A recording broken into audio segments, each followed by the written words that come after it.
Thank you very much. That last talk is a very hard act to follow. And I started sounding alarms on that. The sustainable development component was one of the things I observed back in 1981 when I started my research, and one of the things that alarmed me enough to actually drop 7 years from my law practice and sound alarms on the New Age movement, because I looked at it and I said, my God, this is the stuff of which Nazism was made. They were talking about global population reduction, Lebensraum, living space, breathing room. So I fought 2 wars over the last 25 years. I've been in 2 big battles. And I did not initially think they were related, but increasingly I can see the battles are very much related. And the first war I had was the misfortune to be the first major evangelical critic of the New Age movement. And I stumbled onto it accidentally in 1981. And this is how it happened. My husband lost both legs above the knee in 1979, October 15th, 1979 to be precise. And I was happily practicing law and thinking I was safe for life. And that was a major disruptive factor. I went into literal shock. For the first time in my life, I could solve higher mathematical equations. First and the last time in my life. And I sat there and I was solving logarithms and working advanced mathematical calculations. And you have to understand, I went to law school because it was the only curriculum in the whole university that required no math.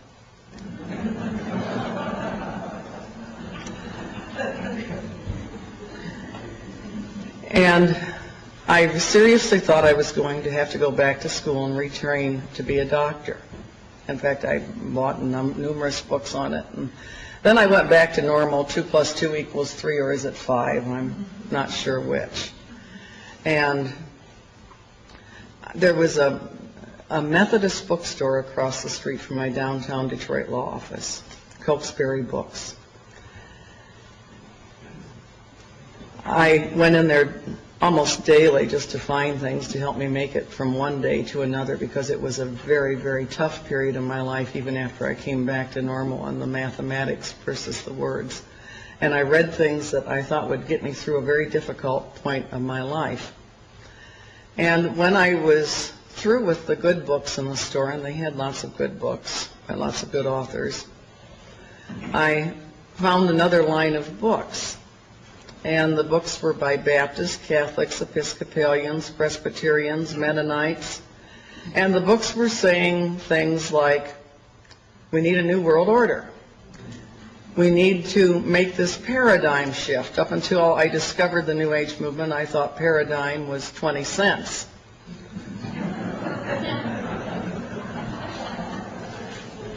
We need a transformation. We need to see ourselves as part of an interconnected whole. God's ways aren't our ways. Perhaps He intended for us to call Him Shiva. And I started thinking I was looking at some very serious religious apostasy combined with some political elements. I worked for the Michigan legislature, the House of Representatives, before I even became an attorney. And I knew my way around political circles, and I knew political action campaigns when I solved them. And this looked like a combination of religion and politics. So one day I made a little trip over to the Archdiocese of Detroit to see if the same trends were continuing over there. And to my surprise, I saw many of the very same books, same authors, same propaganda line, same cover. Everything was the same, except on the side of the Catholic books was a logo that said Paulist Press. And on the side of many of the Protestant books that I found with disturbing themes was a logo that said InterVarsity Christian Fellowship. And I thought, isn't this cute? Here all the Protestants are being reached with a call for the New World Order by InterVarsity, and all the Catholics are being reached by Paulist Press. There were other publishers on both sides of the logo. I'm not singling those two out per se. And I thought all it cost them was a little change in logo on the side of the book. And I really didn't put it together. One day I bought 5 books and took them home and just slashed and underlined, yellow highlighted, and marked the common elements. One of the books was Towards a Human World Order by Gerald and Patricia Mischie, and yes, they were talking about sustainable development. Another book I bought was Rich Christians in an Age of Hunger by Ron Sider. And a book, When Gods Change, Hope for Humanity, by a professor at the Union Graduate School of Theology. I believe his name was John McCoy. Bought a little book on process theology. And the books all sounded far more like each other than they did the respective teachings of their respective denominations. And I wondered, where were they getting this? I thought for the very first time in my life that maybe I should write a book. And I was going to call it, my original thought was, call it Come Out of Her, My People, the Growing Apostasy of American Religious Life. I had no idea I was looking at something far, far bigger.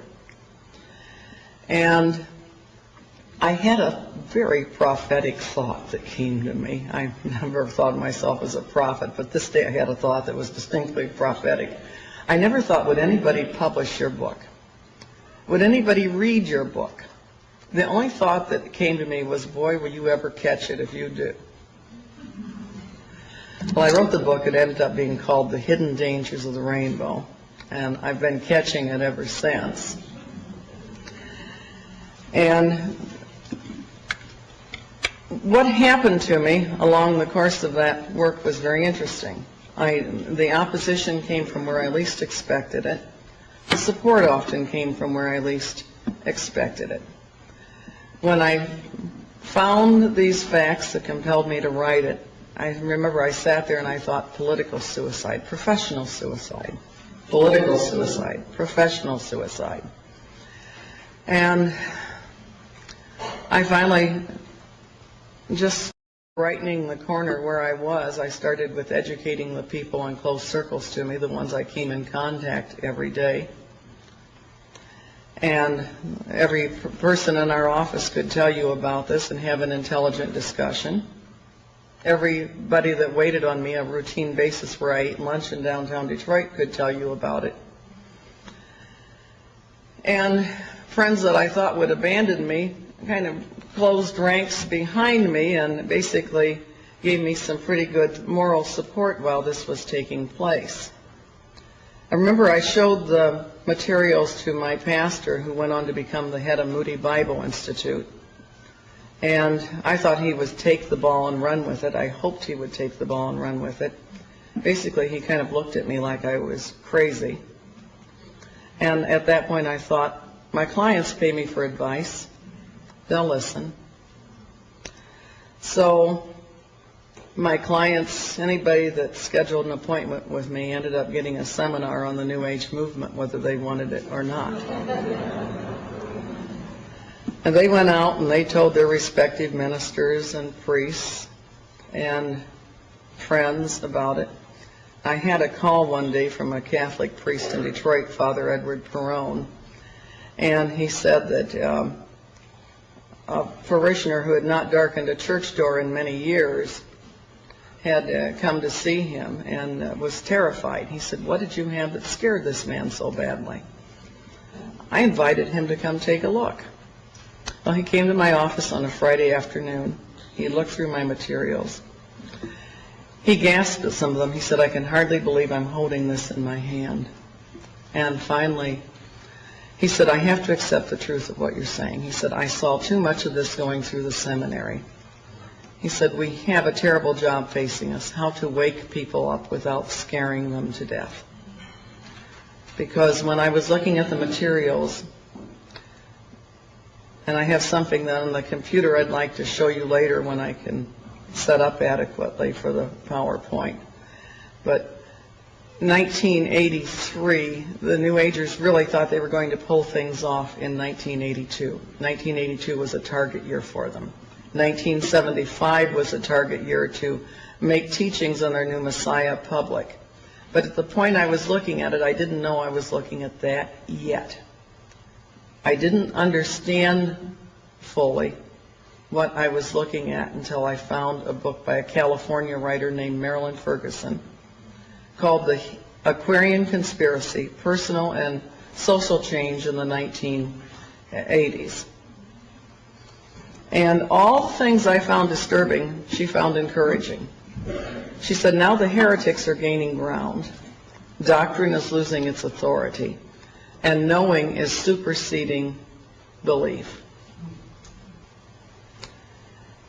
And she quoted from a book called The Aquarian Gospel of Jesus the Christ. And for some reason, when I read the quote, I thought it was terribly important that I find that book, and I did track it down the very next day at the Methodist bookstore, I'm sorry to say. And Dixon Bible and Books, which was owned by a member of my own church, I'm sorry to say, had copies of the book in stock as well. And it was basically written in King James style English. And this was about Jesus, obviously the jet setter. He wasn't hanging around Palestine. He was traveling to India and China. And the Aquarian masters sitting in council had told us that Jesus was not always the Christ, that just as Jesus had earned the degree Christ by a life of strenuous service and equipping himself to find the Christ consciousness, that Jesus wasn't always, just as Lincoln was not always president, Edward was not always king, neither was Jesus always the Christ. He had earned the degree Christ by these certain practices.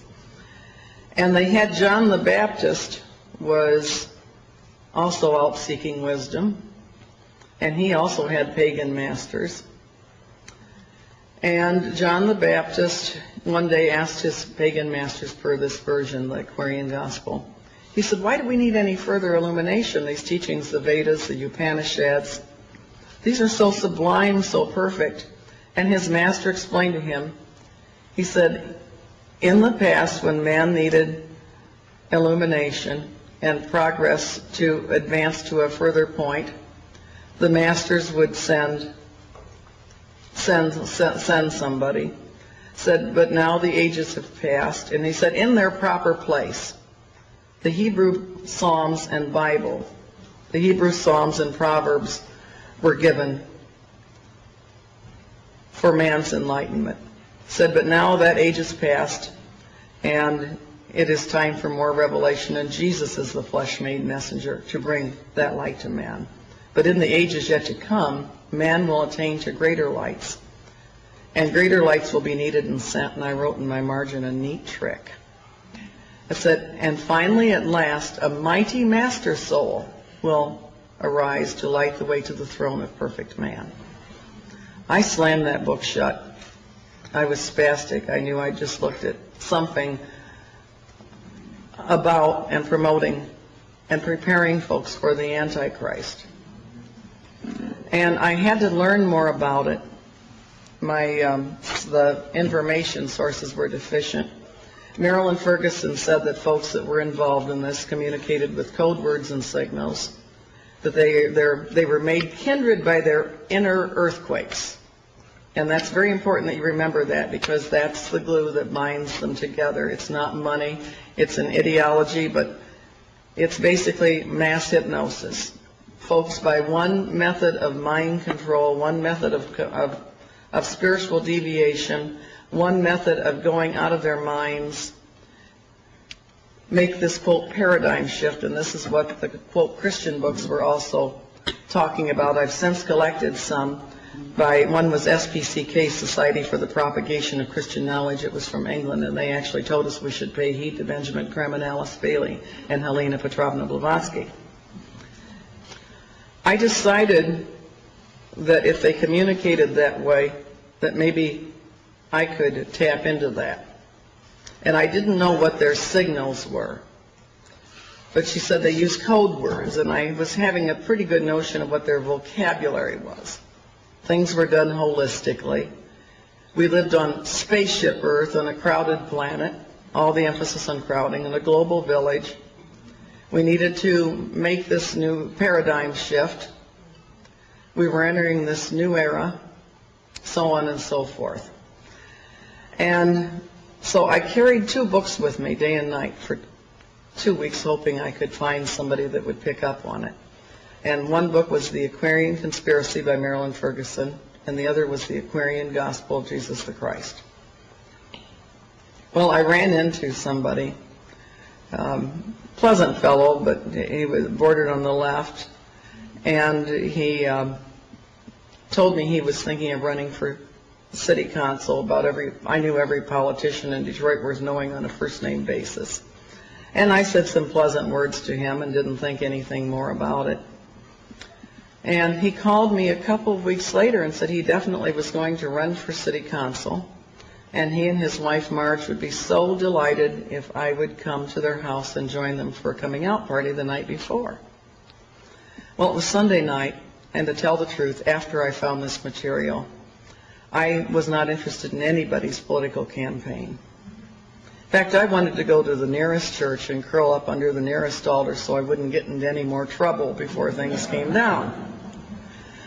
And as I thought, if this is going on, things are very close indeed. And so I was on my way to church to curl up under that altar Sunday night, and all at once I thought, maybe you'd better go to that party.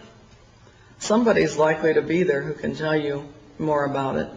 If they're not at that party, it's not big enough to worry about. He was a nice guy, but he tended to attract the eccentrics. So I headed over for the party, and he introduced his campaign manager, and I had had one strange conversation with this woman a year earlier, when Barry was coming out of the hospital after 6 months in the hospital and rehab. And Phyllis Warren, that woman, came into the Penobscot building, downtown Detroit, where I had my offices, and she was in the Colonnade cafeteria, and I was down there with the law clerk eating lunch. And she walked over to the table and she said, "Hi, Connie, how are you?" And I said, "Terrible." And she said, "What's wrong?" And I told her about Barry's accident, and she said, "Why, Connie, I can come over to the house and heal him for you." I said, "You can?" I said, "Phyllis, he lost both legs above the knees." She said, "It doesn't matter. I can come heal him for you." I said, "Tell me, Phyllis, how do you plan to accomplish that?" She said, "I've been studying healing." I said, "Well, I'm sure that if you think you can come heal him, you must have been. But I still don't understand. How would you accomplish that?" She said, "With cosmic energies I receive from the universe." Well, I looked at Glenn Page. He looked at me. He was the young man. He's now been a highly respected member of the prosecutor's staff for many years. And we excused ourselves. Miraculously, we didn't break out laughing. And we got upstairs, and we both burst out laughing. And I laughed so hard I almost hyperventilated. And I said, if she comes over and puts those legs back on him, she will make a believer out of me. And I didn't think one more thing about it until she's introduced as the campaign manager. And I thought, boy, this is good. She's going to come finance this campaign with cosmic money she receives from the universe. Still didn't think anything more about it. And Phyllis got up and gave a talk, and she said, when you see Al, you are to visualize him on the councilman's chair. And through this act of visualization, you will gain the cooperation of the higher powers of the universe, who will work to bring his vision into manifestation. She said, I have been a student of the mind sciences for the last 20 years. Well, I had been acquainted with her for 14 of those 20 years. And I thought, I wonder if Phyllis is part of this. Mind science, visualization, those were things that Marilyn Ferguson discussed in the Aquarian Conspiracy. So when the party broke up, I went over to Phyllis and I said, Phyllis, I said, I heard you mention the mind sciences. She said, yes. I said, you know, years ago I read a book called Psycho-Cybernetics by Matthew Maltz. And I've been so interested in the mind sciences since then.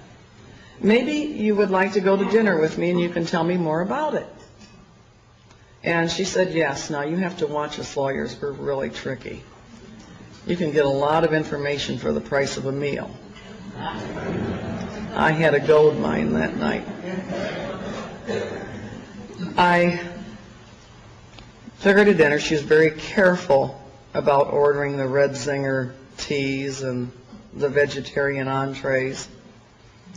And I said, now tell me about the mind sciences. I'm fascinated. She said, it's part of the New Age movement. I don't know if you've heard of it or not. I said, no, at least not by that name. Is it possibly known by another name? Any other name? She said, yes, it's called sometimes called the holistic movement, the networking movement, the new consciousness movement. She said there are other names. Those are some of the most important. And, oh, she didn't mention Age of Aquarius. And at that point, I held up the Aquarian Gospel and I said, Phyllis, is this by any chance part of it? She said, why, yes, it certainly is. Now, so help me, I did not know they had a slogan that when the pupil is ready, the master will appear.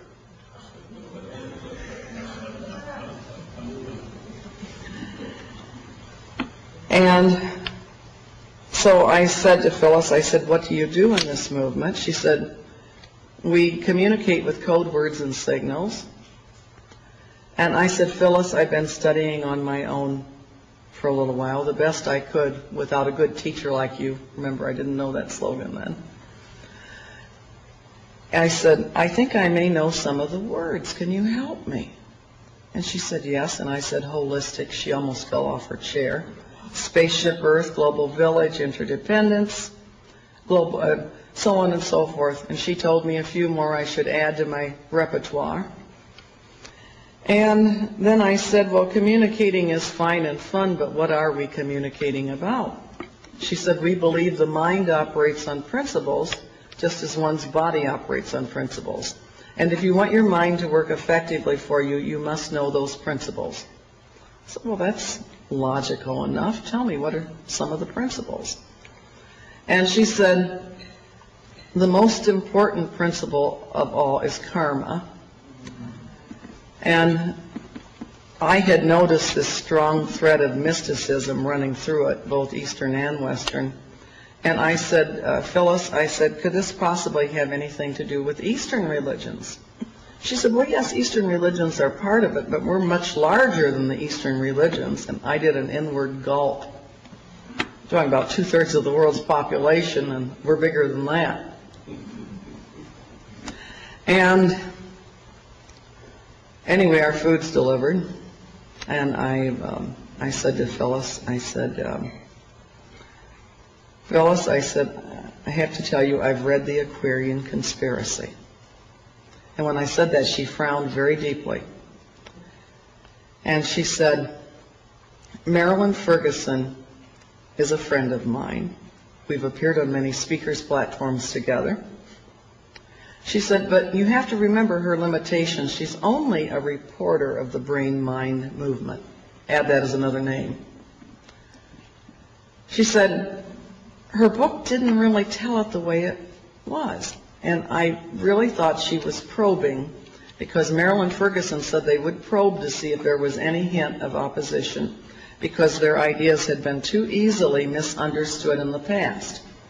And she had also written that this time they were going to succeed because global communications had encircled the globe beyond any possibility of retreat, with fax machines and computer communication.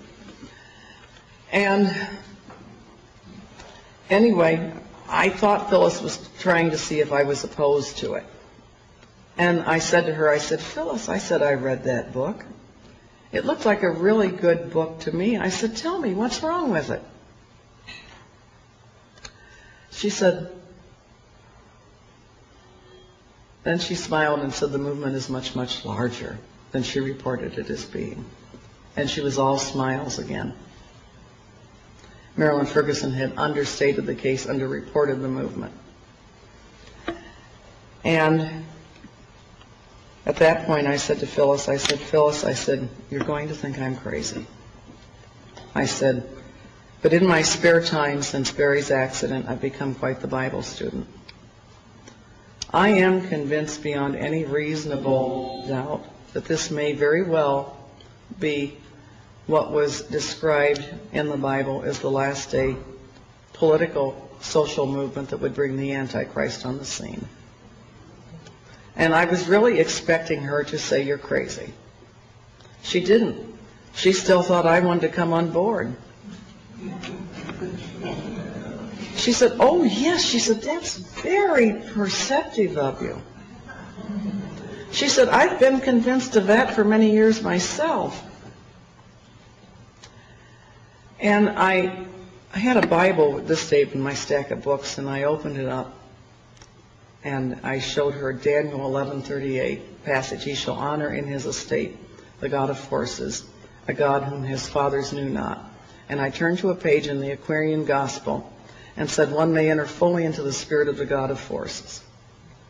And she said, you saw it, you saw it. She said, that's such an important point. Most students of esotericism fail to grasp it immediately. Well, if I'd wanted to, I probably could have taken over the Theosophical Society.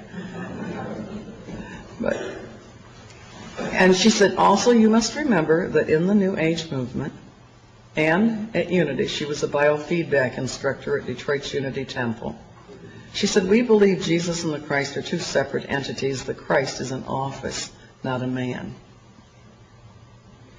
Well, I quoted scripture to her, who is a liar but he that denieth Jesus is the Christ. He's Antichrist that denies the Father and the Son. And suddenly, she had a mystic crystal revelation. She told me too much. And she started trying frantically to take it back. And she said, you know, Connie, it's very difficult for me to talk to you because, she said, I've received a vision of light. Now, you have to understand they had this in common, this vision of light.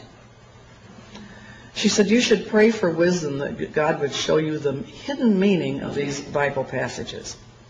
I said, well, I'm not a theologian. I said, but I am a lawyer. And we were taught rules of construction that seemed just as appropriate for Bible study as for legal construction, and that's ambiguities are construed against the maker of the document, and words are to be given their plain meaning. I said, I don't know about you, but I have enough faith in our Maker to believe that he would not deliberately give us an ambiguous document. She said, are you familiar with the history of the Bible and how it was written and how contradictory it is? I said, yes, I'm familiar with the history of the Bible and how it was written, but I disagree with you on the contradictory aspect. I said, tell me, Phyllis, have you read the Bible all the way through? She said, no, I've carefully avoided doing that because it might tend to confuse me. I said, would you read Homer? Would you criticize Homer without having read it? Would you criticize Shakespeare without having read it?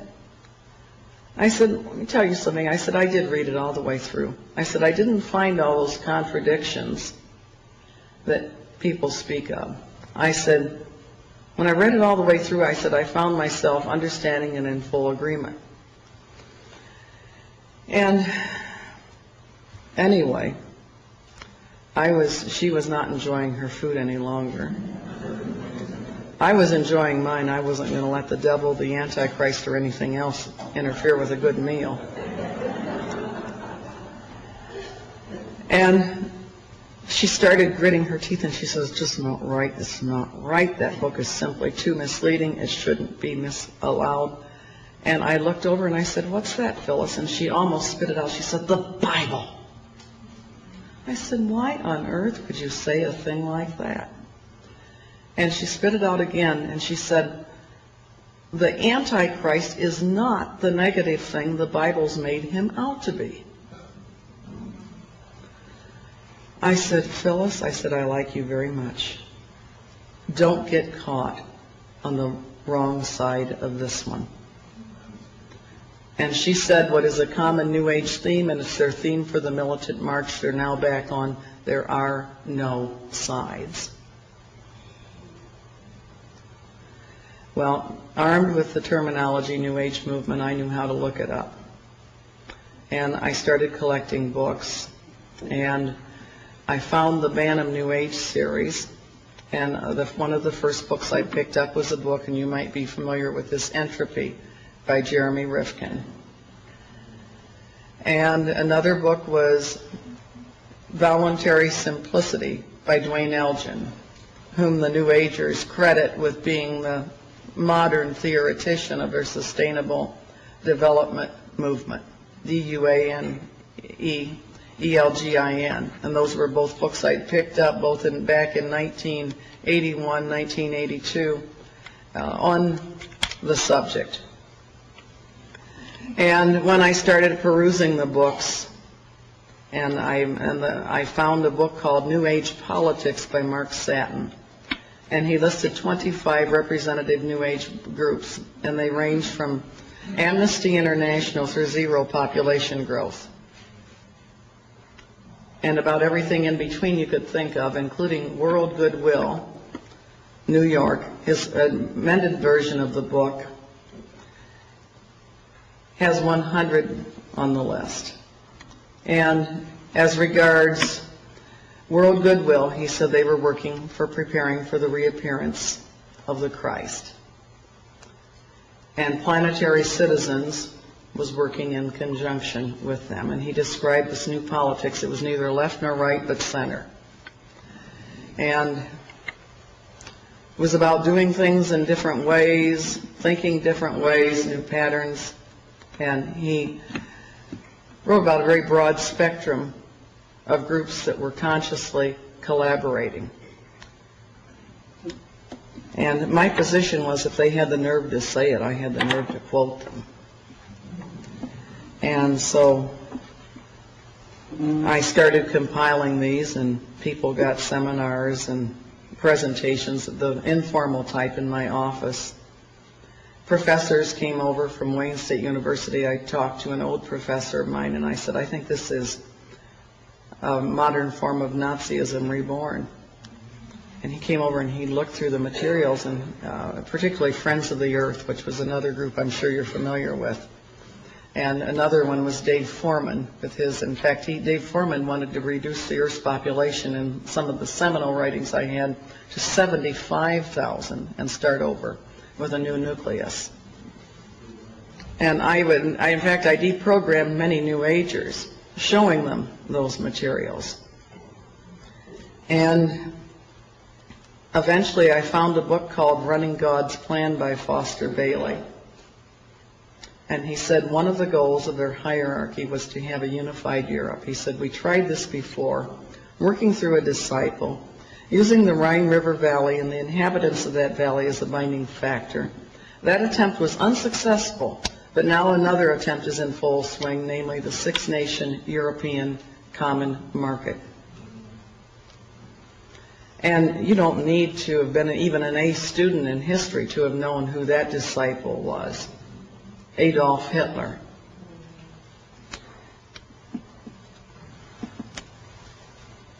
And one day I found a book. My son had pulled out a newspaper column for me and said, Mom, this sounds like what you were talking about. It was an advertisement for a bookstore called New Age or Mayflower Books. And they said they were a sort of metaphysical clubhouse.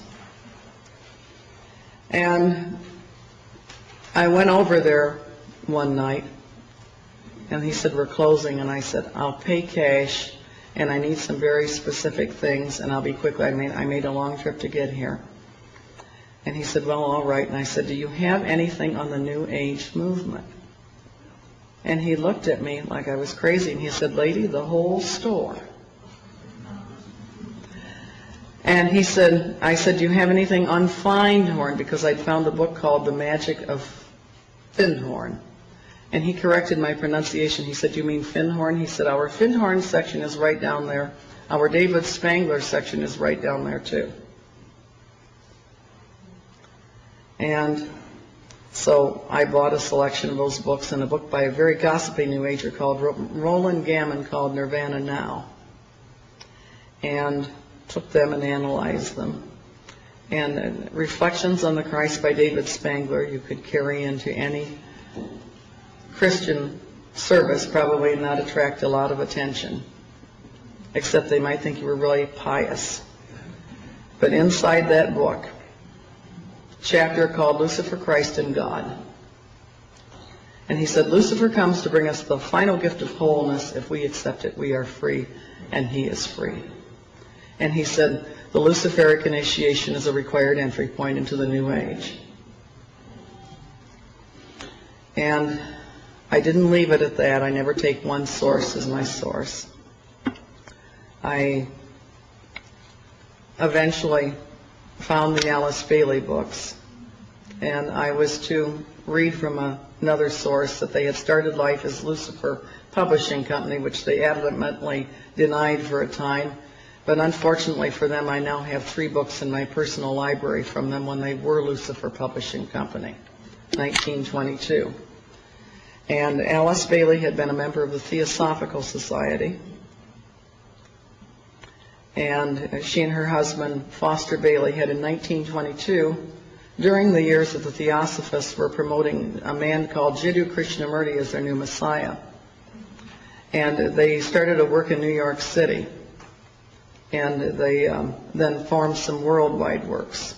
And one of their strongest devotees was a man that you talked about, Maurice Strong. And I actually have a photograph, which I pulled down from the internet, of Maurice Strong at the Finhorn Foundation in Scotland, participating very devoutly in a group meditation for the reappearance of their new Christ. And I knew what a Marilyn Ferguson in the Aquarian Conspiracy had said something that I didn't think of and much further with my work. And she said Europe represented the ideal point from which to launch their new political spiritual entity, that it was eminently qualified. She quoted a man called Johannes Conier.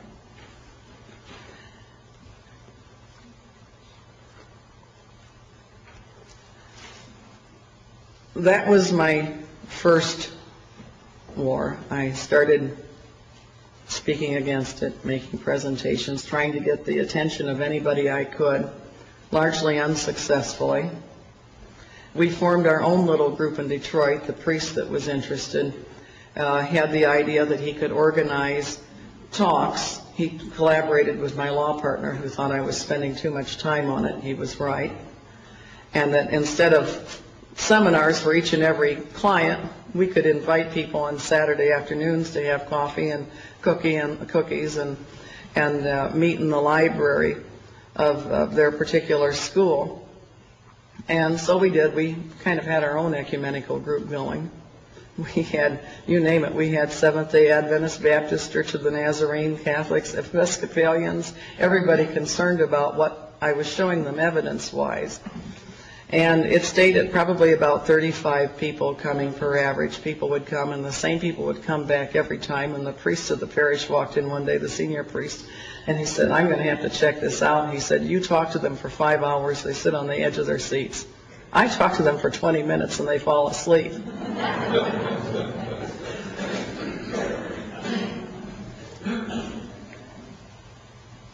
November 4th, 1981, I heard a very interesting man speak in Detroit. And I'll tell you how this came about. One day I went into that Mayflower bookstore, and I spotted a book called The Reappearance of the Christ by Benjamin Creme. And I bought it. Didn't think that much about it at the time. I had so many crazy books with similar themes. And the attorneys that I shared space with in downtown Detroit said, maybe you would like to use our computers to catalog these. I had the first Wang dedicated word processor in the office, but they had a TRS Model 3. And they said, you're welcome to use our computer and get your own software, but you can use our computer, which I did. And the computer I used was Anita Baker's computer, the singer. She was the secretary for our office back in those days. And I was sitting at Anita Baker's computer, and I was trying to synthesize. Back in those days, the databases were very limited. You could use about maybe 50 words to describe something. So I looked through Benjamin Krem's book, and he had a section, How the Plan is Working Out.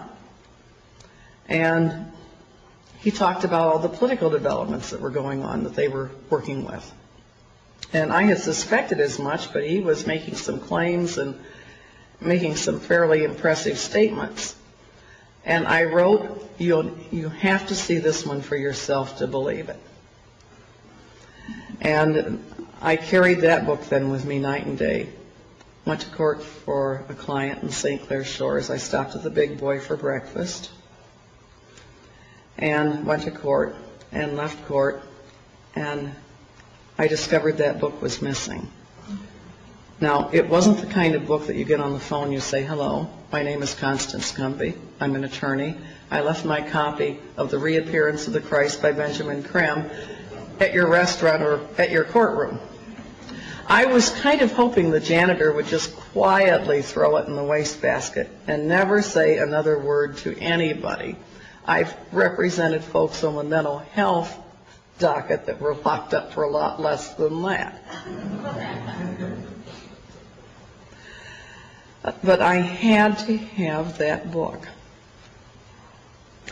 And so that night, I closed up shop early. I ran down to the Mayflower before closing time. And John Barneswell, the assistant manager who had sold me the first materials, the one I had encountered the first day, I said, do you have The Reappearance of the Christ by Benjamin Krem? He said, nope, Constance, sorry, we're all sold out. They were well familiar with what my work was at that point. And then he handed me a flyer. He said, but here, Unity's bringing him to town. You can hear him in person. And that flyer, the text of it is reproduced in my first book, The Hidden Dangers of the Rainbow, and a true copy is reproduced in the second book of Planned Deception. And I just stared at that thing. I said, this guy's no Christ, that's for sure. But if Unity is trying to pass this on, and they were very politically powerful in Detroit, I said, something's happening. And so I made plans to attend, and I took about 8 Christian spies with me, a couple of big ones. And I didn't want to be alone with that crowd. And it was an interesting evening, to put it mildly. I walked in, there were about 1,300 people in the hall. Hall seat of 1,300, every seat was taken, and there were a lot of people standing besides. And I was stunned at the makeup of the hall. There was a former head of the Detroit Council of Churches who I knew from Detroit political circles. The entire Holistic Health Medical Association was sitting there very attentively, and their publicity director was acting as master of ceremonies for the evening, Dan Butts. And saw lots of prominent people in the crowd, and I saw people that had been friends. I saw a former law partner sitting across the room, and my accountant was in the room. I turned to a fellow behind me who was an independent movie producer and I said, Al, I know what I'm doing here tonight. What are you doing here? He said, because, Connie, he said, I'm taking a course in Unity, a course in miracles at Unity. He said, we are required to take a spiritual growth class when we join Unity. And I'm taking a course in miracles, and it's a class requirement that we attend. And I gave him a quick synopsized version of my objections to what was taking place that night, and he thanked me. And then Benjamin Krem walked in, and he did something with his hands. I don't know how to replicate it. It was like a wave. It looked something like that. And simultaneously, about everybody in the room but myself and my spies appeared to go into a very deep, instantaneous trance. And Benjamin Krem got up. He twisted his neck around it was as close to a 360-degree turn of a neck as I've ever seen. Normally, I can stare about anybody down. I did not want to try. His eyes were abnormally bright. I attributed it to the very expensive sodium lighting they had for the video series they were obviously attempting to make. I coughed. I did everything I could to try to break the spell on people, rustled the papers on my lap. When they took the first break, there was a rather heavy-set woman sitting there. I tried to come through, and she put her knees out so I couldn't move. I said, "Excuse me." She said, "That will teach you not to rustle papers when he is speaking." I'm sure under normal circumstances she would not have dreamed of that type of social behavior. Well, Benjamin Krem had announced that after the break they should regather and they would do a mass recitation of the Great Invocation. This is the prayer by Alice Bailey, "From the point of light within the mind of God, may light stream forth," so on and so forth. It literally is a prayer for the Antichrist to come and take the world for Lucifer. And the last line of that, quote, prayer is, "Let light and love and power restore the plan on earth, and may it seal the door where evil dwells," which I had already learned from reading the Bailey books, that meant sealing Jews, Christians, and Muslims off into their own separate place. And basically they were going to be the phoenix that would arise from the ashes to build a new civilization.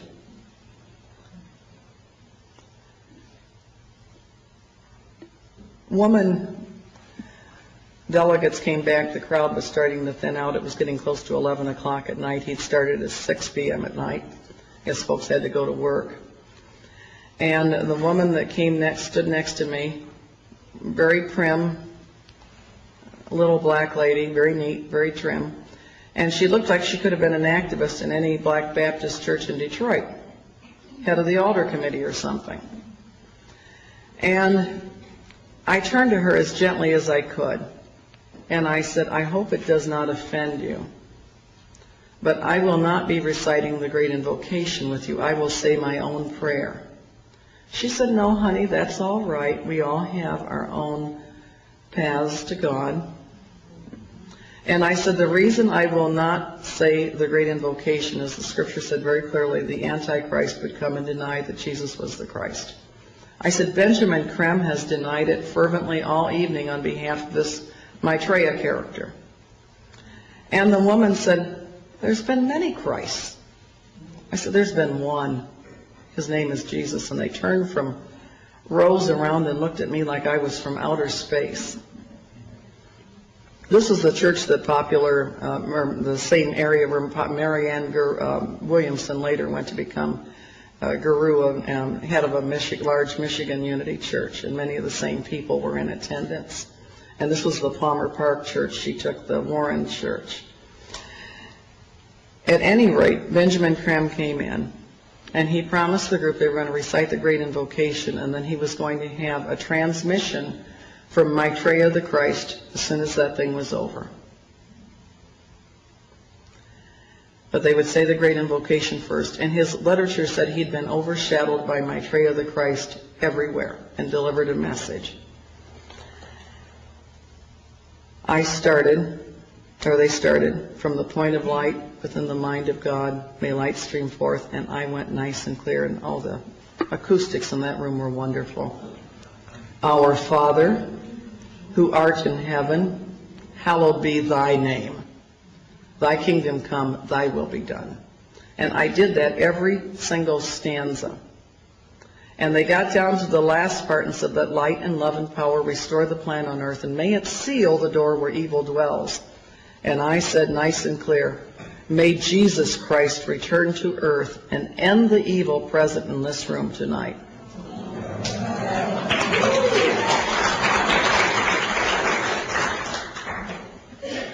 Well, the funniest thing happened, or may I say it didn't happen, and this was the spookiest thing of the whole evening. Benjamin Krem waited and waited and waited. It was clear he was not faking it. He was waiting for something to happen that never happened. This thing did not come and overshadow him. He dismissed the crowd and said, "That will be all." We went out, and of course everybody's glaring at me. And Dan Butts, the one who was the master of ceremonies for the evening, glared at me. And another one said something sharp to me in Dan Butts' presence. And I said, well, I said, if you're new Maitreya the Christ, Betraya the Christ, or whatever his name's supposed to be, where everything he was cracked up to be, one lousy Christian in the room reciting the Lord's Prayer shouldn't have stopped him. And we honestly thought things were going to happen. They were running ads in their magazines. They were publishing books. They really thought they were going to carry it off. And their magazines had ads, "Expect the Christ in the spring of 1982." And they thought things were going to happen on the day of the syzygy, March the 10th, 1982. And it was weather-wise, it was a disastrous day for the Detroit area. I drove my son to school, and we went through some floods to get there. And he read me an article from the Detroit Free Press by a reporter I had noticed had written many pro-New Age articles. In fact, the day after Benjamin Krem spoke, there were headlines in the Free Press with the same Dan Butts picture, hand in hand through the New Age. And she said, "Zoom, not doom." And she said this syzygy was a great thing. It meant maybe even a new Messiah was on his way. I was so depressed, so discouraged. The weather didn't add to my mood. She said that all these things were taking place this day, that even in Fort Wayne, Indiana, which is my hometown, that a man, John Davis from Wyoming, Michigan, would be giving a talk for the Coptic Fellowship, the 3 stages of the Christ reappearance. And I thought there's just no way to stop this. And I looked at that paper all day, and finally that afternoon, I picked up the phone. I don't know why. I picked up the phone and I called the Detroit Free Press. And I asked if I could please speak to the reporter who wrote the article. It was Ruth Seymour's byline. And they said she was unavailable. I left word, said I'm an attorney in downtown Detroit. I would like to speak to her. I have some material that might be of interest. She called me back approximately 15 minutes later. And I was going to say something very sharp to her, but she sounded so scared I couldn't bring myself to do it. And I said, you've written several articles about the New Age movement. She said, yes, I have. I said, how would you like to see the flip side of that movement? She said, what do you mean? I said, I've examined it carefully. It's identical to Nazism. She said, why do you say that? And I quoted the Foster Bailey passage I read here about Europe. And then I said, they're using 666 and calling it a sacred number. She said, oh, creepy.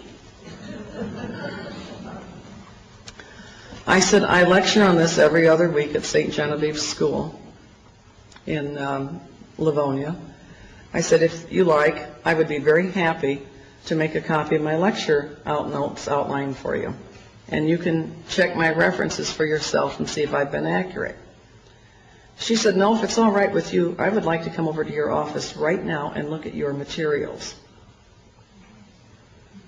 I said, fine. She came in, she looked like one of the original flower children left over from the 60s. And I'm not saying that to put her down. And we started going through them, and she went, wow, wow. She was noticing things I wasn't noticing. And she said, look at this, look at this. And she finally said, why did you decide to call me today? I said, I really don't know. She said, you must. She said, knowing what you know about this, she said, you had to have been only angry at my past work. I said, yes. She said, I'll bet you thought of writing letters to my editors. In fact, I and every other attorney in the office, both Christian and Jewish, were going to write those letters. Several times we'd thought about a writing campaign, a serious writing campaign. She said, I'll bet you thought of writing letters to my editor. And I said, yes, I thought of it. She said, well, it's a good thing you didn't. I wouldn't have listened. And then she persisted some more. She said, what made you decide to call me today? And I finally said, Ruth, I really can't explain it. I said, but I was looking at your article, and all at once I felt it very important that I talk to you immediately. She said, you don't know it, but she said 15 minutes before you called, I went to the ladies' lounge of the Free Press. She said, and I knelt down on my face, Eastern style. I probably called her around 3:15, and it was 3 o'clock that they were going to go do their group, whatever, meditations to invoke the Christ that day. She said, I got down on my face, flat on my face, Eastern style, and I was going to pray to Buddha. She said, all at once I changed my mind. I prayed to Jesus. She said, and I prayed that he would send me revelation. She said, look, now I have revelation. And she left my office a brand new Christian that night. And she then was determined that I should finish that book that I was procrastinating on. And she called, she would collect materials for me. Lots of materials that were channeled to them came to me. Am I running into my deadline, Dr. Stan? Okay. Anyway, let me make a long story short. That was the first war I fought. And I had horrible, ugly opposition from the evangelical community. There was no New Age movement. I had made the whole thing up. For 3 years, I stood alone with those folks, virtually alone. And then they came out with their own books and tapes and conferences and first tried to redefine it. The New Agers were not politically networked. They said, yes, they were. They always were. It's not serious. It's not deadly. And I did not know what was going on. And that was the first war we fought to get the word out on the New Age movement. We succeeded. The word did go out on the New Age movement worldwide. And the second battle I fought, I will tell you about in my next talk, and we will have PowerPoint for that. And that was the European Union, Javier Solana, and the two are inextricably related. So stand by.